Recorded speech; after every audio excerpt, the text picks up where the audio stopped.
cérémonie pour le fonctionnement du département. Merci beaucoup. Effectivement, aujourd'hui,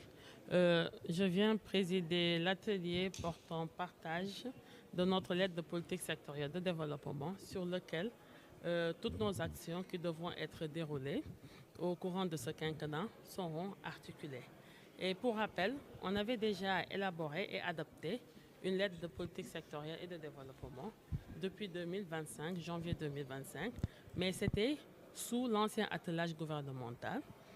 qui avait mis en place un ministère en charge de la jeunesse, des sports et de la culture. Et toutes nos activités étaient articulées par rapport à cette lettre de mission. Et à partir de septembre 2025, avec le remaniement gouvernemental intervenu et ainsi érigeant notre département ministériel autour de deux composantes, la jeunesse et le sport, il était tout à fait normal de revoir aussi cette lettre de politique sectorielle. Et c'est ainsi que j'avais demandé à une réactualisation de cette ancienne lettre de politique sectorielle avec la mise en place d'un comité de pilotage et qui a pu aboutir à la sécrétion de cette nouvelle lettre articulée autour de 3 orientations stratégiques. Tout d'abord, concernant la composante jeunesse, la promotion économique et sociale des jeunes, avec la composante sport, développement de la pratique et des performances sportives, et une troisième composante, le pilotage des performances. Cette lettre de politique sectorielle de développement est d'autant plus importante que c'est à partir de cela que tous les programmes, que tous les projets, que toutes les activités et actions qui seront mises en œuvre devront être articulées. Et cette lettre de politique sectorielle tire sa source à partir de l'agenda national de transformation Sénégal 2050, articulé autour d'une SND, la stratégie nationale de développement. Et ce qui est essentiel, surtout par rapport à cette lettre de politique sectorielle, on ne se limitera plus à dire nous avons tel programme, nous avons élaboré tel projet, nous l'avons mis en œuvre, mais nous allons aller au-delà de la mise en œuvre, la délivrance, voir l'impact que cela a pu créer au niveau des populations et particulièrement à la jeunesse. Et c'est ainsi, nous allons poursuivre déjà le maillage du territoire national concernant les infrastructures sportives de proximité que nous avons déjà démarré avec 25 communes et que nous comptons poursuivre cette année 2026 avec 50 communes pour pouvoir arriver en 2030-2031 au moins à doter les 550 communes rurales du Sénégal d'infrastructures sportives de proximité qui concernent le basketball, le handball, le volleyball, le baseball, le 5 avec un terrain multifonctionnel et un terrain de basket 3x3 à côté. L'autre aspect aussi essentiel aussi par rapport à cette lettre de politique sectorielle, par rapport surtout au renforcement du civisme et de la citoyenneté active. L'année dernière, avec nos différents partenaires, nous avons procédé au passage à l'échelle New Deal, qui s'agit de généraliser l'installation des centres de conseil ados au niveau de tous les départements du Sénégal et avec l'érection des clubs de jeunes filles qui devront être généralisés au niveau de tous les villages du Sénégal, si on connaît bien l'importance de ces clubs de jeunes filles. Et pour aussi l'autre aspect essentiel qui concerne aussi les performances sportives, notre pays se positionne à accueillir les grands événements sportifs internationaux. Nous en aurons déjà un cette année avec les Jeux olympiques de la jeunesse, mais nous comptons aussi, dans un futur proche, aussi abriter les Jeux de la francophonie. Nous comptons aussi notre pays se positionner aussi pour accueillir la CAN de football en 2032. Et nous espérons qu'à travers cette lettre de politique sectorielle aussi, il est prévu aussi une évaluation à mi-parcours prévue en 2027 au milieu de l'année. Merci beaucoup. Asalaamaaleykum jërë ngeen jëf tey jii nag dama fi teewoon tey man ak samay collaborateurs samay conseillers techniques département ministériel bi pour ubbi li ngeen xamante ne atelier bi nga xamante ne moom la ñuy fas yéene tey jii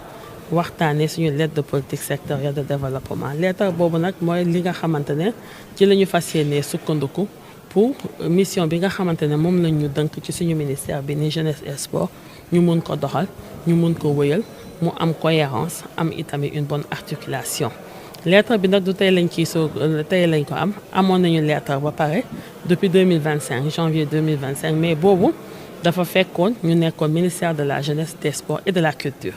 ba changement amee nag ci gouvernement bi ci mois de septembre 2025 mu jaadu woon itamit ñu xoolaat ñun lettre boobu noonu parce que li nga xamante ne moom moo ne woon composante culture loolu bokkatul woon ak ñun te programme yi nga xamante ne ñun dañ ko élaboré woon ci benn synergie d'action bi nga xamante ne dafa boole woon culture jeunesse ak sport loolu moo indi ci mois de novembre bi passé 2025 ma daal di joxe ndigal ne nag nañu xoolaat suñu lettre bi daal di koy réactualiser comme ça ñu mën ko adapté ci suñu mission yi nga xamante ne moom la ñu dënk te mu concerné wàllum jeunesse ak sport loolu moo indi ñu élaborer beneen document te ci biir document boobu noonu mu am ci ay pàcc yu bëri yu am solo ñu daal di koy tënk ci ñetti poñ benn bi ci wàllum ndaw ñi maanaam ni ñuy def ndaw ñi ba gunge leen ci wàllum civisme citoyenneté mais itamit ci seen wàllum promotion économique et sociale beneen poñ bi itamit concerné wàllum sport bi maanaam ni ñuy def ba pratique sportive bi ñu gën ko démocratiser fii nii ci Sénégal mais itamit bàyyiwaale xel itamit ne ñun Sénégal dañoo bëgg itamit ñu am ay performance sportive maanaam comme sport dañ ko jël def ko benn outil de rayonnement international loolu noonu ci ñetteeli poñ bi nag mu nekk benn programme bi nga xamante ne daanaka mooy tënk yeneen ñaari programme yi ci kaw lu am solo nag ci leetar gi mooy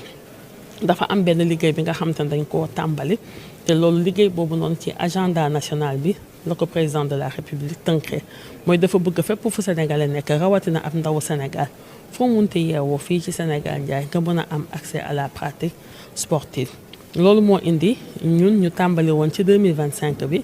jël 25 communes ñaar fukki communes ak juróom ne ñii day dinañ leen defal ay plateau multifonctionnel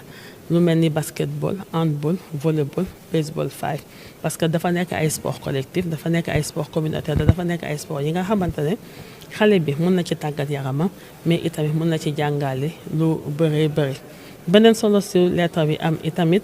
ñun suñu réew dañuy positionné wu aussi pour organiser Coupe d'Afrique des Nations 2032 te loolu noonu dañ ko daal di jël en charge ñun ci biir document bi nga xamante ne moom la ñu xalaat liggéey ko te fas yéene ci sukkandiku ñuy waxaat itamit ci ndaw ñi ndaxte Sénégal kuy wax Sénégal tabaxum Sénégal ndaw ñi ngay jiital ndaxte ndaw ñi ñooy 75% ba pare âge médian bi nekk 19 ans ñu wax ne ñu am nag ay outils yu am solo yi nga xamante ne mu ngi ci ministère bi lu mel ni les centres de conseil ado les clubs de jeunes filles ci biir lettre bi tey ji nag ñu daal di bëgg ñun centre de conseil ado yooyu ñu daal di koy généraliser maanaam département Sénégal boo jël rek ñu fexe fa ba am fa benn centre de conseil ado mais itamit ñu bëgg village Sénégal boo jël itamit ñu bëgg mu am benn club de jeunes filles ndaxte ñëpp umpul kenn nekk club de jeunes filles yooyu am nañu solo bu baax a baax ci gox-goxaan yi parce que seetlu nañ nekk ci gox-goxaan yi mu jot a am yëpp xale yi jigéen yi ñoom danañu yàgg ci école maanaam dinañu toog jàng ci école bi te itamit gox yu mu am seetlu nañ nekk xale yi jigéen yi elles sont de moins en moins victimes quand même des violences basées sur le genre comme lu mel ni wàllum excision wala lu mel ni ay mariage précoce te seetlu nañu itamit que club de jeunes filles yooyu noonu aussi solo bu mu am itamit dafay tax xale yi jigéen yi itamit gën a xam ñoom rôle économique bi nga xamante ne war nañ ko mën a amal ñoom ci seeni gox-goxaan ci seen société ak fii nii ci Sénégal lettre bi itamit nañu daal di koy defal benn plan de mise en œuvre te plan de mise en œuvre boobu noonu ñu daal di fixé ci 2027 ci diggu at bi foofu war na mën a am benn évaluation pour xool ndax li ñu jot a def baax na te est-ce que am na impact ci askan bi ñu xool nuñ koy joyantewaatee wala nuñ koy daal di wéyale jërë ngeen jëf.